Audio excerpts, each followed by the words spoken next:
Hello and welcome to this presentation in which I will give you an introduction to my research project Expanding Horizons. And my name is Peter Knudsen. I'm a pianist, composer and a PhD candidate at NTNU in Trondheim. So the project is centered around an exploration of 20th century classical music from a jazz perspective, with music by Debussy and Ravel, Dutilleux, Lily Boulanger, all French composers, but also composers from other countries such as Paul Hindemith, Amy Beach, and Toru Takemitsu. And this project draws on my previous experiences from having worked with crossovers between jazz and classical music in different ways.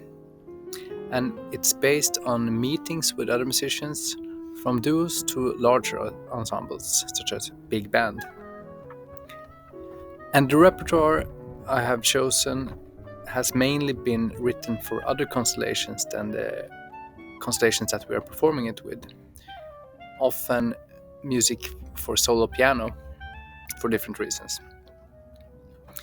And one of the criteria for the repertoire has been that it should be repertoire that provide challenges and stimulating material from an improviser's point of view.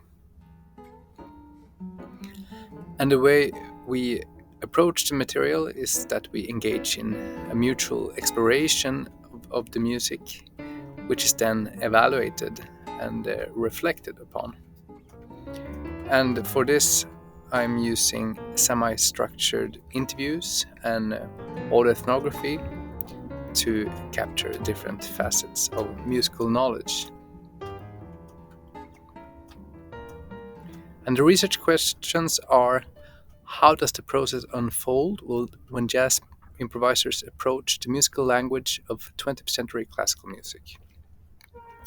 What strategies and approaches do the musicians use to deal with the melodic and harmonic material? And in what ways can these encounters serve as ways for improvisers to expand their musical vocabulary? And the main context for the project is musical examples where jazz improvisers approach compositions by classical composers from the 20th century, with examples such as Bill Frisell, Bobo Stensson, Brad Meldo, and Atomic, doing their different versions of repertoire from this time period. And the main reference for my project so far has been Bobo Stensson Trio and their different renditions of Alban Berg, Charles Ives, Peter Eben, and Bela Bartok. And in the world of artistic research, there are a number of projects that also will be used as reference for my project, including Beyond Borders by Dick de Graaf and From Claire Fisher to Oliver Messiaen by Daniel Butcher. Projects in which the researchers seek to expand their creative palette by turning to 20th century classical music. Another reference is the so-called third stream movement from the 50s and 60s, where composers and musicians sought to combine elements from jazz and classical music, with names such as Gunther Schuller, George Russell, Willem Russo, and Gil Evans. So let's look at some of the approaches for the project. One of the approaches is to use so-called lead sheets, which is a form of sheet music where you have a basic representation of the melody with a chord analysis on top, such as C major or D minor 7 to show the basic harmony. And this is something that jazz musicians use a lot, and you find it in so called fake books. And the idea is really to have a reduced and simplified amount of information that you have to take in so that there's more space for improvisation and to interpret what you have.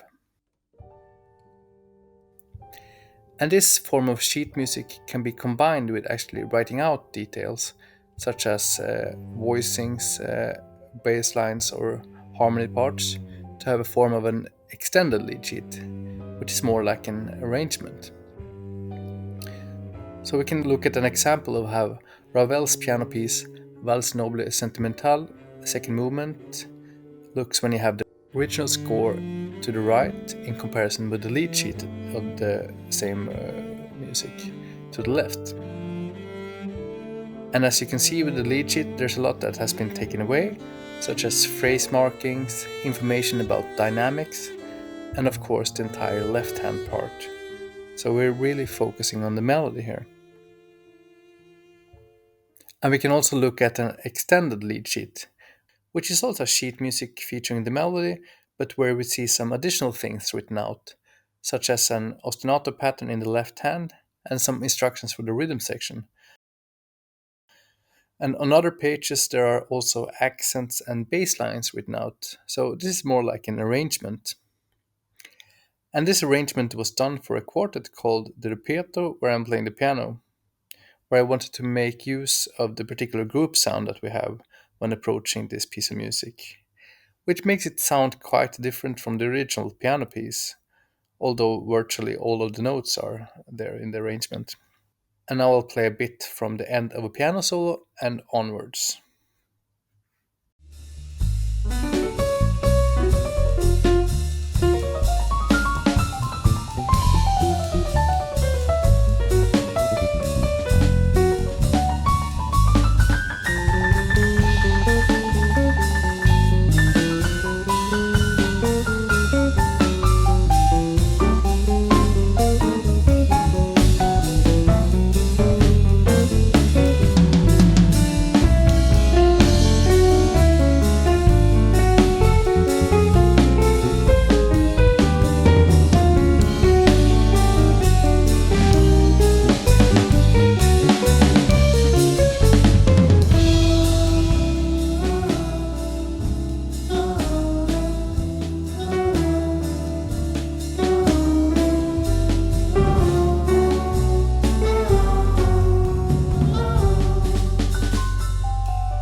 Another approach is to work with audio recordings of pieces. And there are several ways of doing this. One way is to use the recording to get impulses for a free improvisation. But one of the ways I've been experimenting with the most is to improvise or compose on top of the original recording. In the music you hear in the background, there's a guitar playing, which is the recording of a piece called Foco by Roland Dion, recorded by David Herenstam on guitar. And you also hear a piano improvisation that I recorded on top of that as a separate layer. So different ways to approach this is that you can see it as the original music being in the background or something else happening, but it can also be in the foreground so that the improvisation becomes more like a complement or a commentary to what is happening. And these are different ways of thinking in layers, where you have a recording of the original music as one of the layers. And another possibility is also to work with loops, where you are picking out sections from the recording and you loop them. And this is also something that I noticed to be fruitful when you want to build improvisation for a longer duration of time, where you have more time to get into the sound of the music.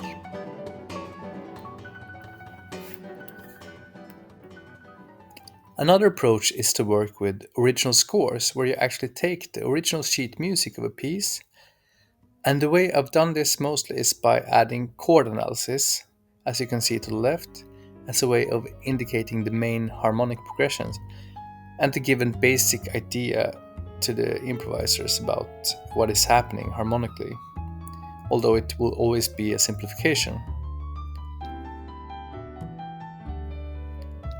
And then, with this material at hand, the arrangement is worked out together with the other musician, often on the spot. An example that we hear in the background is a piece by Amy Beach called By the Still Waters, which was recorded by me on the piano and Svante Söderqvist on the bass, where we did a freely improvised introduction and an open outro based loosely on the music. And on the spot, we decided that the bass could reinforce the melody, play the melody that you see in the left hand of the piano score. And then we also did solo improvisations on the entire form, based on the basic harmony and melodic material. And I also experimented with going in and out of the written material in the right hand, which was rewarding but also challenging. Another approach yet is what I call sketches, where you're working with selected parts of a composition. You're taking out different elements such as motifs, rhythms, ostinatos, etc. But you're also omitting some parts of the composition. And then you use improvisation to recreate the material that's taken away, which can be seen as a form of reverse engineering, where it's like you're thinking, how can we, through improvisation, reach similar results to what the composer did with writing out everything, but where you also have the option of going in other directions? And one way to approach this is with graphic notations, such as so-called boxes that contain melodic material or rhythms, for instance, for controlling the improvisation.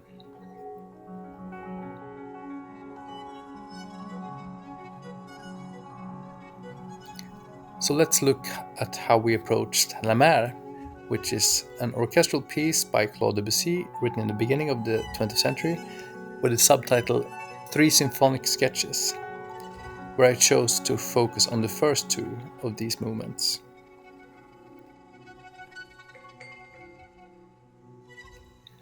And I prepared a version for a trio with me on the piano, Tuva Hals on violin, and Amund Storløkken Åse on vibraphone. And the process was very much about identifying the building blocks that could be used there, the elements that are essential to the composition.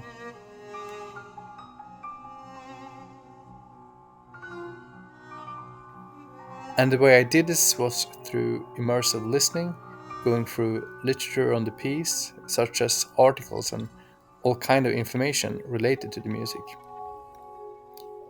And I also worked with piano reductions, where you have the notes from the orchestral score arranged for one piano or two pianos. And then I was making annotations in these piano scores.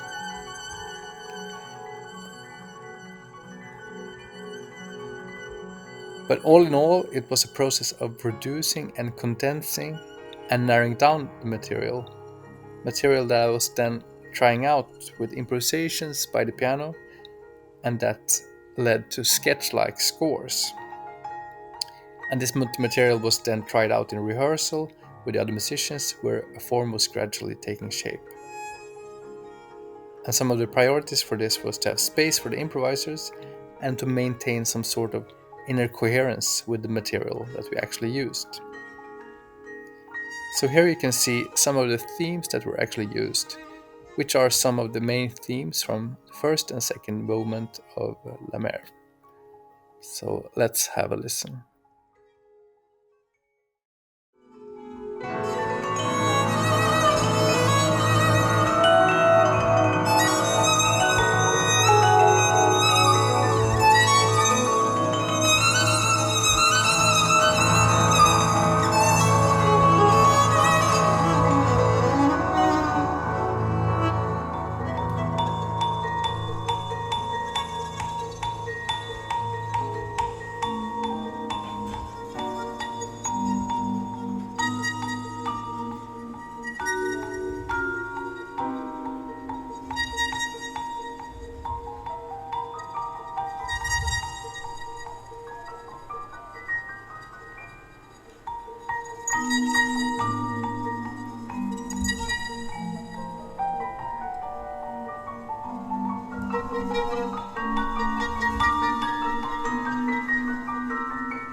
So, finally, I would like to give you some reflections on the process.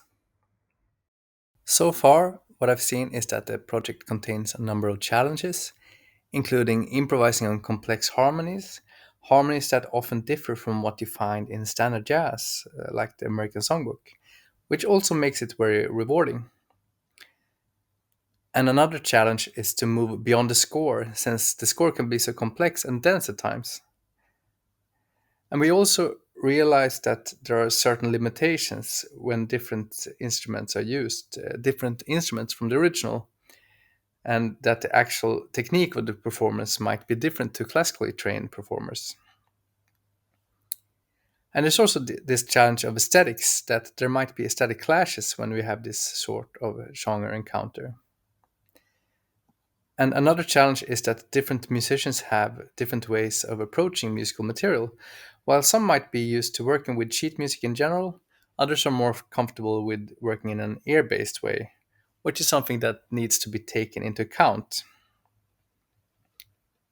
But some of the outcomes so far is that the project seems to offer a good way of developing one's musical vocabulary through getting into other musical languages and different kinds of musical building blocks. It's also giving new insights to musical composition, how a composition can be constructed with different approaches to form and motif development. And it also offers new challenges and resistance for jazz musicians to get out of traditional ways of working and to challenge their artistic practice. And we also see that the project offers new way of interpreting compositions from another time period and musical tradition. So, in many ways, it can be seen as a form of a recontextualization and a reimagining of the musical works that we are using. And if you're interested in seeing more examples of this project, you can follow my YouTube channel, Reimaginations, or send an email to peter.knudsen@ntnu.no. So, thank you so much for listening.